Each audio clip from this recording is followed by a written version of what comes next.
carne y hueso. Para el maestro es cerebro e intelecto. Para el predicador es el alma forrada por el cuerpo. Para Dios es mi imagen.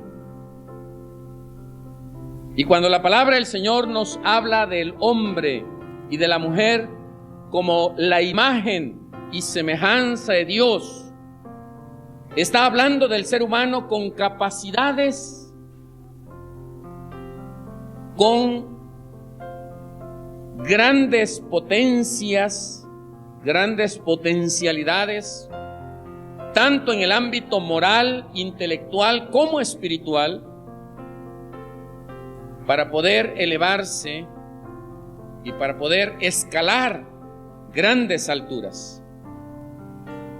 O bien, si lo desea también el ser humano, por causa de la imagen de Dios y del libre albedrío, el hombre puede decidir hundirse en el polvo del pecado, de los vicios o de la maldad. Cuando la palabra de Dios nos hace ver que Dios puso en el hombre y en la mujer su imagen, nos habla de dos áreas bien específicas. La imagen natural de Dios en el hombre. Y cuando hablamos de la imagen natural, estamos hablando de la personalidad. La personalidad que Dios ha dado a cada uno de nosotros, de manera individual, de manera única. Personalidad que tiene como características, poderes y facultades distintas al resto de la creación. Por ejemplo, diríamos nosotros que al hablar de la imagen natural de Dios en el hombre, estamos hablando de la espiritualidad, estamos hablando del conocimiento y estamos hablando de la inmortalidad. Son características únicas en el ser humano.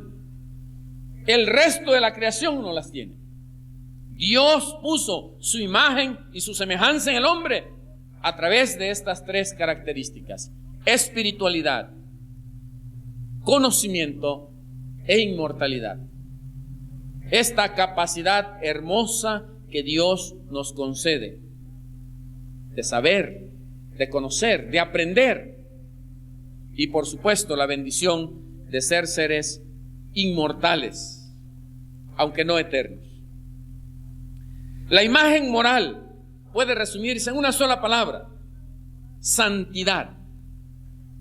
Y cuando hablamos de santidad, hablamos de una cualidad de vida, una clase de vida, un estilo de vida. La santidad no es algo exclusivo para unos cuantos o algo que después de muertos podemos adquirir. A la luz de la Biblia, la santidad es el estilo de vida de los hijos de Dios. La santidad debe ser la clase de vida de los hijos de Dios. De tal manera que la imagen natural de Dios tiene que ver con las facultades dadas al hombre. Y la imagen moral de Dios tiene que ver con el uso de esas facultades o la dirección dada a esos poderes. Con estas características que Dios ha puesto en el ser humano, tenemos que decir que somos creación especial de Dios, que tenemos un valor especial y que Dios tiene para nosotros tanto una comisión especial que justifica nuestro paso por este mundo. De otra manera, ¿qué valor tiene haber venido al mundo solamente para vivir y para morir? La palabra del Señor nos muestra que con todas estas características, cuando el hombre ha tenido y cuando la mujer ha tenido un encuentro personal con Dios, le da una gran comisión. la comisión de extender su palabra en este mundo, la comisión de predicar el Evangelio de Jesucristo, de compartir con los demás la nueva vida, salvados, perdonados, transformados, la nueva vida en Cristo, de llevar a cabo este plan de redención que el Señor quiere que su pueblo lleve hacia adelante. Hemos sido depositarios como iglesia, no solamente de la voluntad de Dios en este sagrado libro, la Biblia. Aquí está la totalidad de la voluntad de Dios para con nosotros. Y aquí también está el relato de la palabra viviente que es Cristo Jesús y su propósito de venir al mundo. Pero para llevar a cabo este plan de redención, este plan de salvación, desde sus inicios, desde su comienzo, desde que el plan de salvar al hombre y de perdonar al hombre y de buscar lo que se había perdido, el Señor instituyó también un plan financiero de sostenimiento de su obra. Este plan financiero es el más sencillo y el que nos da oportunidad a todos de participar. No es exclusivo para unos cuantos, es para todos. Es justo, es equitativo, es el mejor plan. Solo incluye 3 ingresos económicos a su iglesia para que el plan de redención se cumpla en este mundo. El primero de ellos es diezmos, el segundo es primicias y el tercero es ofrendas voluntarias.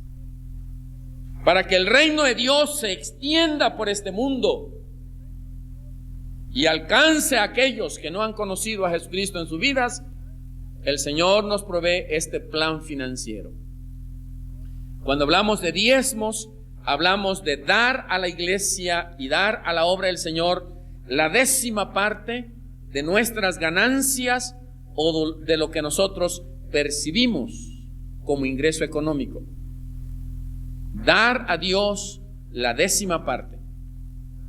Cuando hablamos acerca de primicias, estamos hablando de darle a Dios los primeros frutos a la obra del Señor, el primer sueldo o la primera venta o el primer aumento de sueldo, las primeras cosas para el Señor. Y cuando hablamos de ofrendas voluntarias, estamos hablando de lo que el apóstol San Pablo dice: cada uno dé como propuso en su corazón, no con tristeza ni por necesidad, porque Dios ama al dador alegre. Como proponga en su corazón. ¿Cuál es su sistema de ofrendas? Cada uno de nosotros, de acuerdo a la disposición de nuestro corazón. Y luego agregan, en la iglesia primitiva se agregaba un elemento más: cada primer día de la semana, de acuerdo a como Dios le haya prosperado, aparte algo para la obra del Señor. Ese es el sistema financiero de Dios para su obra, para su iglesia. Y cuando hablamos de estas 3 cosas, buscamos en la enseñanza bíblica.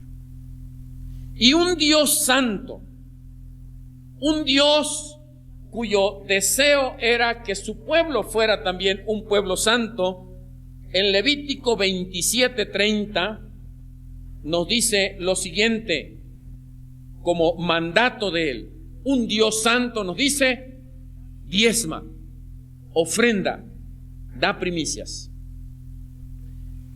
Capítulo 27 de Levítico, versículos 30 al 33. El primer versículo 30 dice: y el diezmo de la tierra, así de la simiente de la tierra como del fruto de los árboles, de Jehová es cosa dedicada a Jehová. Estamos leyendo un pasaje que es antes de la ley, para no considerar que esto es un asunto legal. Es un asunto antes de la ley. cuando Dios le está diciendo, el diezmo es cosa dedicada a Jehová. El diezmo es de Dios. Y alguien podría preguntar, ¿pero hay alguna posibilidad? ¿Alguna vez yo tengo escasez, tengo necesidad? ¿Es posible que yo pudiera tomar parte del diezmo y después reponerlo? Por lo menos encontramos aquí una dirección. Y si alguno quisiera rescatar algo del diezmo, añadirá la quinta parte de su precio por ello.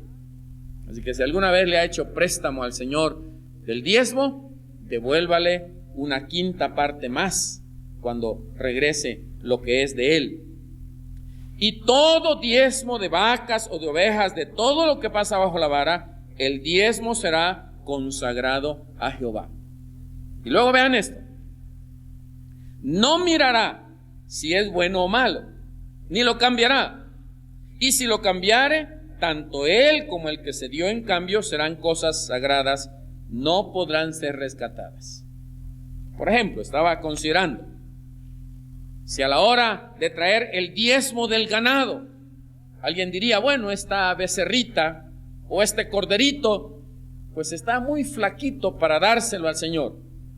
Le voy a dar mejor un gordito y me quedo con el flaquito. Dice, bueno, si vas a hacer eso, dice el Señor, tienes que tomar en cuenta que tanto uno como el otro son cosas consagradas al Señor. Así que no veas si es bueno o si es malo, dalo para el Señor.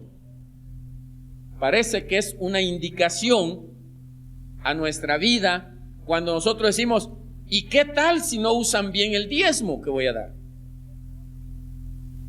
¿Y qué tal si le van a dar demasiado al pastor? ¿Y qué tal si no lo va a administrar adecuadamente? Eso no es problema suyo, no es problema mío, no es problema de ninguno de nosotros. Esa es responsabilidad de los que administran el dinero de la obra de Dios. Y es responsabilidad de quien recibe de los dineros de Dios. Nuestro deber, nuestra responsabilidad es darle al Señor lo que es de Él, lo que a Él le corresponde. Es más, el Señor no ha cambiado su sistema, no nos ha aumentado. Ya ven ustedes que muchas cosas cambian, los salarios han cambiado, pues hasta las propinas han cambiado. Hace algunos días estaba en una reunión con varios líderes de la iglesia y algunos pastores. Había sido una comida. Cuando el hermano que nos convocó a aquella reunión estaba haciendo el pago, la señorita mesera llevó las notas al administrador o al cajero, y luego el cajero vino juntamente con la mesera. Y aunque se veía que ya la mesera había platicado con el cajero, de todos modos el cajero vino. El cajero le dijo a mi amigo, su cuenta es esta cantidad, pero usted está dando esta cantidad de propina. No corresponde al 15% que es la propina que debe darse en este restaurante. Lógicamente que mi amigo le dijo, bueno, yo estaba dándole esa cantidad porque consideraba que era una cantidad justa, era más o menos como el 11 o el 12% de la cantidad total. Y entonces el cajero le dijo, no, la cantidad debe ser no menos del 15%.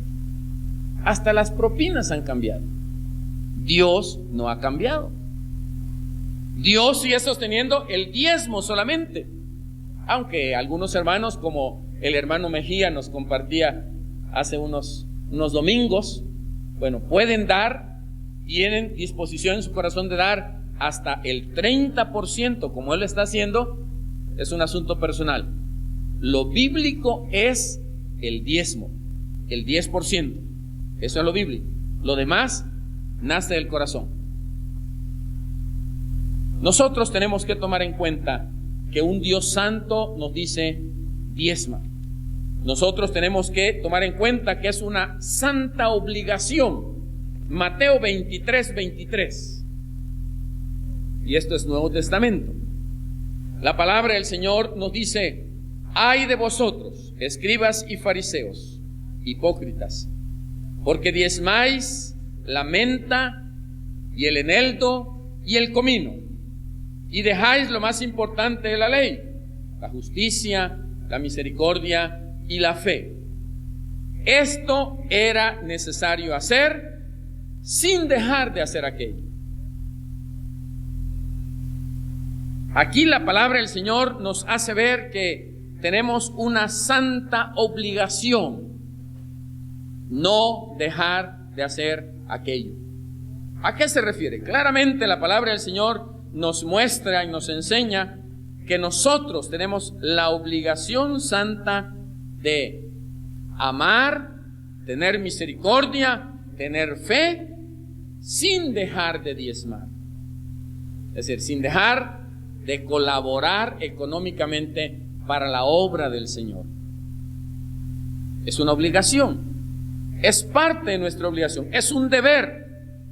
Génesis 14:20 nos dice que Abraham diezmó del botín de la guerra. Cuando regresa de la guerra, entrega el diezmo de todo, participa dando la 10ª parte para el sacerdocio y para la obra de Dios. Jacob, en su capítulo 28 de Génesis, versículo 22, hace un trato con Dios, y él dice: el diezmo de todo lo apartaré para ti. Decide compartir en la obra del Señor de lo que Dios le da. Es una obligación santa, es un deber de parte nuestro hacia la obra de Dios, y como deber tenemos que tomar en cuenta, por ejemplo, si yo tengo una deuda con el banco, la ley me dice: debes pagar. La gracia me dice: voy a pagar. Y el temor llega a mi vida cuando la fecha se está acercando y no puedo pagar. Pareciera que nosotros ahora ya no le tenemos temor a Dios. Cuando Él ha establecido algo y nosotros estamos dispuestos a quebrantarlo por interpretación personal o por interpretación de los hombres. Cuando hay algo tan sencillo como cumplir la voluntad de Él y confiar en Él. Tenemos más temor a que nos corten el teléfono o a que nos corten la luz, que al Señor corte su misericordia a nosotros por no cumplirle.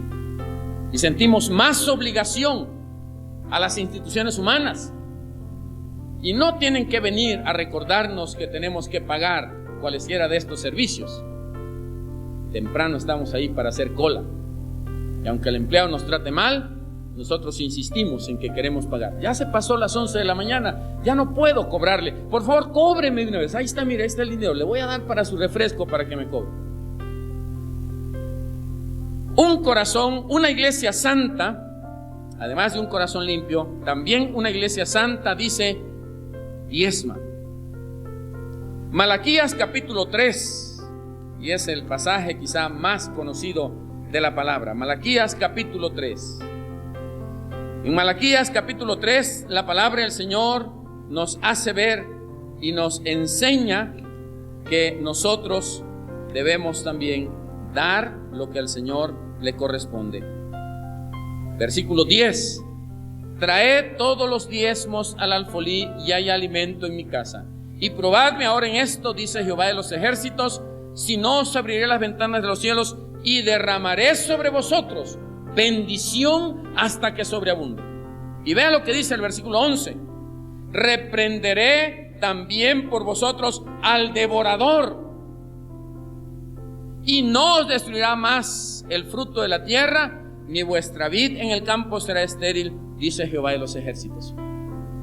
Acabamos de cantar: todas las promesas del Señor son apoyo poderoso de mi fe. Grandes, fieles las promesas que el Señor nos ha dado. Y esta es una promesa. Él promete abrir las ventanas de los cielos y derramar sobre nosotros bendición hasta que sobreabunde. Y luego la segunda promesa, esta sí que me llama mucho la atención: reprenderé también por vosotros al devorador. Cuando está hablando acerca del devorador, está refiriéndose en la palabra a ese devorador que arruina tu economía personal o tu economía personal o familiar. Esa economía que a veces tú dices: yo no le doy al Señor lo que le corresponde porque no me alcanza. El devorador te está arruinando. El devorador se está llevando su parte. El devorador está haciendo que lo que recibes no fructifique, no aumente, porque tú estás deteniendo las ventanas de los cielos. Preferimos vivir con las ventanas cerradas, y me refiero por supuesto a las ventanas de los cielos, porque las ventanas de la casa más vale cerrarlas, ¿verdad? Pero a veces también atrancamos la ventana de los cielos y permitimos que el devorador arruine nuestra economía porque no le hemos creído a Dios. No le hemos creído a Dios cuando dice que derramará sobre nosotros bendición hasta que sobreabunde, y que Él va a reprender al devorador. Dios espera que nosotros tomemos nuestra responsabilidad. Tenemos que tomar en cuenta que Dios no falla. El obispo Macabe dice en una cita, hablando sobre las promesas de Dios, dice: otros sistemas pueden tener éxito o pueden fallar para tener éxito, pero el de Dios no puede fallar. Dios no falla, Dios no engaña, Dios no miente, Dios cumple lo que promete. Nosotros tenemos que tomar en cuenta esta que es bendición de Dios para nuestras vidas, y debemos cumplir su voluntad. Y un corazón limpio también nos dice: diezma. Génesis capítulo 28, versículo 22, dice la palabra de la siguiente manera. Génesis capítulo 28, en el versículo 22, desde el 20 podemos leer: e hizo Jacob voto diciendo: si fuere Dios conmigo y me guardara en este viaje en que voy, y me diere pan para comer y vestido para vestir, y si volviera en paz a casa de mi padre, número 1, le voy a reconocer: Jehová será mi Dios. Número 2, esta piedra que he puesto por señal, es una ceremonia de la primera piedra, será casa de Dios. Pero en tercer lugar, y de todo lo que me dieres, el diezmo apartaré para ti. Si usted hiciera un trato con el Señor, ¿por qué no hace un trato con el Señor? El trato de Jacob es bastante bueno, ventajoso, diría yo. ¿Por qué no le decimos: Señor, dame lo que le diste a Jacob y yo te ofrezco lo que Jacob te ofreció? Y en este sentido encontraríamos, en primer lugar, si Dios va con nosotros. ¿Ha sentido que Dios vence? ¿Ha sentido que el Señor está con usted? ¿Sí? ¿Ha sentido que le ha guardado en este viaje en que va? ¿Le ha protegido? ¿Ha estado con usted? Especialmente en esos días de peligro y de dificultades. ¿Le ha dado pan para comer? ¿Le ha dado vestido para vestir? Entonces, lo que tenemos que hacer es reconocerle como el Señor de nuestra vida, hacer de nuestra vida un templo para Él y darle a Él lo que a Él le corresponde para el extendimiento de su obra. Un hombre traía 10 monedas en su bolsa, y por ahí por la esquina estaba otro hombre pidiendo limosna.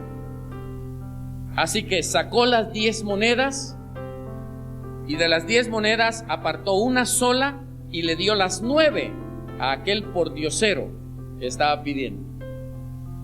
Y una vez que le dio las 9, le dijo que Dios le bendiga y le ayude y le voy a ayudar con esto. Y comenzó a caminar. Como a la media cuadra, el hombre sintió un fuerte golpe que le dieron y sintió cuando el mendigo al que le había dado las 9 monedas le había golpeado, lo asaltó y le quitó la única moneda que le había quedado. Dios nos ha dado tanto que debemos ser agradecidos. Alimentos, salud, cuidado, casa, trabajo, fuerzas, vida, salvación. Y después de que nos da tanto, todavía queremos quedarnos con la moneda que a Él le corresponde. Todavía queremos robarle la moneda que le corresponde a Él. Una pobre viuda traía su diezmo a la iglesia y traía sus ofrendas. Y el pastor y algunos miembros de la iglesia dijeron: la mujer está muy necesitada. No es posible que ella pues siga haciendo ese gran sacrificio. Así que la llamaron y le dijeron: hermana, nosotros sabemos que usted cuando trae su diezmo es sacrificial para usted. Nosotros queremos pedirle, hermana, pues que no se esfuerce, que no dé para el Señor. Y la hermana le dijo: hermanos, ustedes quieren quitarme el mayor gozo que siento en mi vida, dar para la obra del Señor. Por favor, no me pidan que yo no dé para la obra del Señor, porque mi gozo y mi alegría está en dar para la obra de Dios, aunque sea sacrificial, porque Dios hasta hoy no me ha dejado. Tomás Cane, en su libro ¿Ha sabido usted alguna vez que alguien fue menos generoso, menos feliz o menos próspero financieramente por ser un diezmero? En uno de sus libros se le hace una encuesta a 10,000 personas y Tomás Cane dice que esta pregunta fue la fundamental sobre la cual basó su libro, y 10,000 personas respondieron no. Al contrario, dijeron algunos, en lugar de ser menos generosos, menos felices o menos prósperos por diezmar, el Señor nos ha dado mayor bendición. La experiencia nos ha enseñado a nosotros, hermanos, los que tenemos la bendición de dar a Dios lo que a Dios le corresponde, de que Él cumple su promesa. Y lo cumple tal como lo dice: derrama sobre sus hijos bendición hasta que sobreabunde. Por supuesto que nosotros damos no para que Él nos dé, pero Él es fiel en sus promesas. Él lo cumple de todos modos. Un Dios santo nos dice: diezma, ofrenda, da primicias para el sostenimiento de mi obra. Una iglesia santa dice: diezma. Una obligación santa nos dice: diezma. Y un corazón limpio dice: diezmaré. Voy a diezmar, voy a ofrendar, voy a dar primicias, voy a colaborar en la obra del Señor. Amados hermanos, si todos los textos bíblicos y todos los argumentos bíblicos no serían suficientes para hacernos entender nuestra responsabilidad en la obra de Dios, de participar en el sostenimiento de su obra, debo decirles que hay 3 razones por las cuales nosotros debemos colaborar en la obra de Dios. La primera de ellas, porque es una bendición. Es una bendición dar para el extendimiento del reino de los cielos en esta tierra.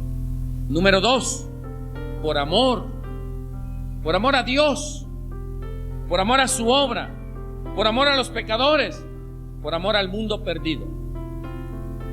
Por amor, nosotros damos para el Señor. Pero en tercer lugar,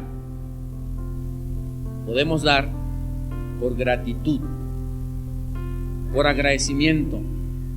¿Cuánto recibimos de Dios? ¿Cuánto nos da el Señor? ¿Cuánto hemos recibido de Él? Simplemente, si solamente hubiéramos recibido la salvación, el perdón de pecados, la nueva vida, sería razón suficiente para estar agradecidos con Él. Es más, esta mañana recordamos que Él por nosotros en la cruz del Calvario dio su vida. Que Él por nosotros, Jesucristo, dio su sangre preciosa en la cruz. Que Él peleó por nosotros, que Él fue abandonado por su Padre Celestial y que Él sufrió lo que nosotros merecíamos sufrir. Pero Él lo hizo por amor. Por gratitud, nosotros debemos participar en su obra. Que Dios nos ayude, de acuerdo a nuestras posibilidades, de acuerdo a nuestra fe, de acuerdo a como Dios ponga en nuestro corazón, a participar en su obra, que es una enorme bendición para nosotros. Les invito a ponerse de pie y oremos a Dios. Ahí en su lugar haga su propia oración. Ore al Señor. Pídale a Dios que le ayude a aceptar todas las promesas del Señor. Aún aquellas promesas que son una responsabilidad para nosotros.